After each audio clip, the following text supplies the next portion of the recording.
Pamela Gilchrist is a breakthrough business strategist. She counsels organizations during times of dramatic change and growth by helping them reposition their brand, adopt a nimble corporate culture, and seize new market opportunities. An international award-winning leadership and communications expert, she cuts through the clutter and helps executives and organizations communicate clearly for maximum impact. Pamela Gilchrist.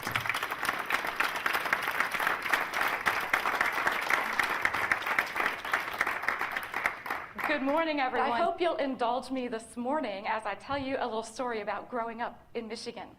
It's the land of the Great Lakes, right? The great big ones, Ontario, Huron, Superior, Lake Michigan, the granddaddy of them all. But it's also the land of smaller lakes. And they have names like Maple Lake and Clear Lake, Eagle Lake, Gull Lake. I grew up on Turkey Lake. Turkey Lake. Of all the lakes that I could live on, I get Turkey Lake. It wasn't all bad, though. My parents built one of those fancy ranch homes in the 1960s. Today, you'd call it mid-century modern, I believe. It had the dark brown paneling on the wall, that orange shag carpeting. You know what I'm talking about? You there? So our house also had a full basement with a walkout, and it walked out to a backyard that was big enough that my brother and I could play frisbee in it, and we could just go down to the beach where we could hang out in the sand and the waves of Turkey Lake. My mom comes from a family of entrepreneurs, and so she decided with all of that space in the basement that she should start a business, right? So she decided to start a preschool program for kindergartners before they go off to school. And it was going really well. Life seems pretty idyllic, doesn't it? Except for that turkey of a lake where we lived. You see, that lake, it started to rise. And first of all, it rose a couple of inches. And then it rose a couple of feet. And then the basement where the business was started to leak. And then the basement started to flood. A little bit of a problem if you're trying to get a booming business off of the ground. Now, where the Army Corps of Engineers were, I have no idea. They said, there's nothing you can do, your house is going down.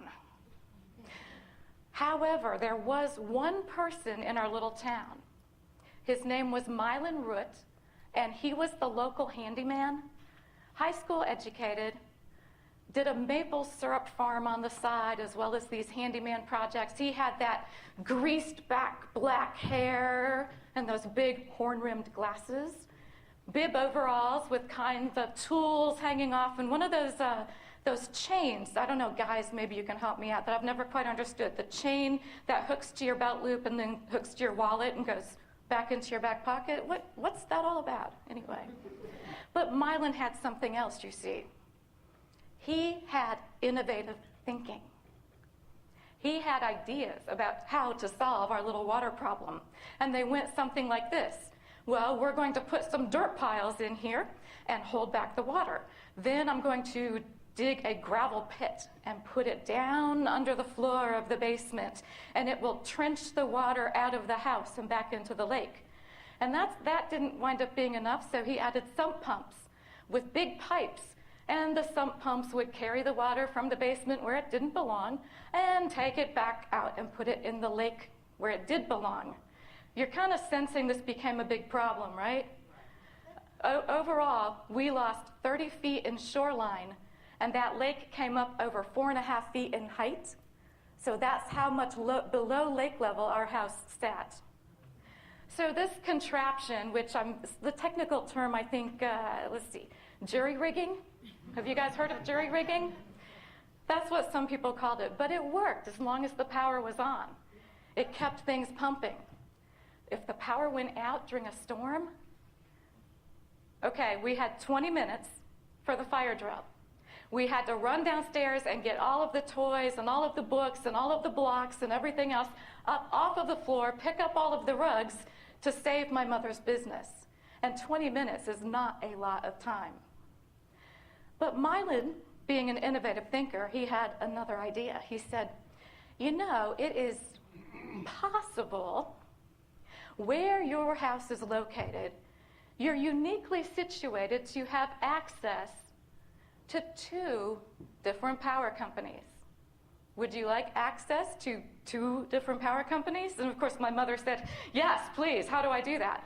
So Mylan hooked us up to those companies with the theory being that the power wouldn't go out from both of them at the same time. And he was right. Mylan was an innovative thinker. Why do I share this story with you today? Growing up there was tough, but it taught me something about innovation and flexibility and resilience, things that we need in business today. As we look at some of the headlines, we see the tsunamis and the earthquakes that are happening overseas. We look at the headlines about the financial crisis and the mortgage meltdown. Let me give you a fact for a moment.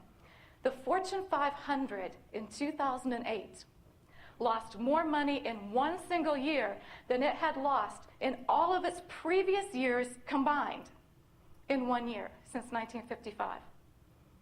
Staggering. Our billionaire prognosticator, Warren Buffett, says that when the tide goes out, you can see who's standing there naked. And some of our companies are a little bit overexposed right now. I want to share with you one of my clients, though, an architectural and engineering firm who's doing a great job.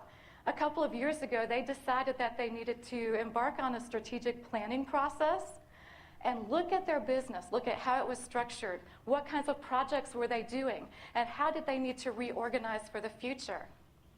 At that time, about 60% of their business were large commercial contracts. They also did roads and bridges and something called tilt-up construction, if you guys know what that is, and a little bit of government work. And they looked at it and they said, you know, we've got some expertise and we see some opportunity in this government arena. And they began to pursue that. So that went from being about 2% of their business 2 years ago. Today, that commercial work has all but dried up, and that government work, it's completely replaced it. Was that fortuitous thinking on their part? They decided to catch a new wave. And I have something, it's back here, and I just have to share it with you guys.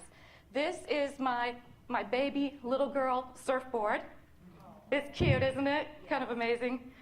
So my little surfboard, I'm just learning, but I want to share with you some insights from the big wave surfers. Those are those guys who are out there. A 10-foot wave is a baby wave. They're looking for those 50, 60, 70, 80-foot waves. And that's what really gets them out of bed in the morning. What do they know that we might need to know? They know their fundamentals. They understand that it's embodied in their DNA what they need to do when they get out there and they start surfing. They also understand the importance of practice and continuous improvement. Take the lean Toyota model and apply it to surfing. They understand the importance of having the right gear. And I'm just not talking about the surfboard and getting the right wax. I'm also talking about using NASA satellites up in space so that they can track the waves and the wind and the tide. And they know a little bit about staying nimble and agile and flexible, being able to turn on a dime and catch that new wave. And that's something that a lot of our companies today really need to take a look at. Another thing is that whole idea of the handyman's innovation. So as you go back to your organizations, maybe you have a handyman that you need to talk to. Maybe you have innovators that you haven't considered, out-of-the-box solutions. Maybe you need to catch a new wave or seize a new market opportunity that previously you hadn't thought about. The challenges of Turkey Lake, well, they taught me faith, flexibility, and innovation. Thank you.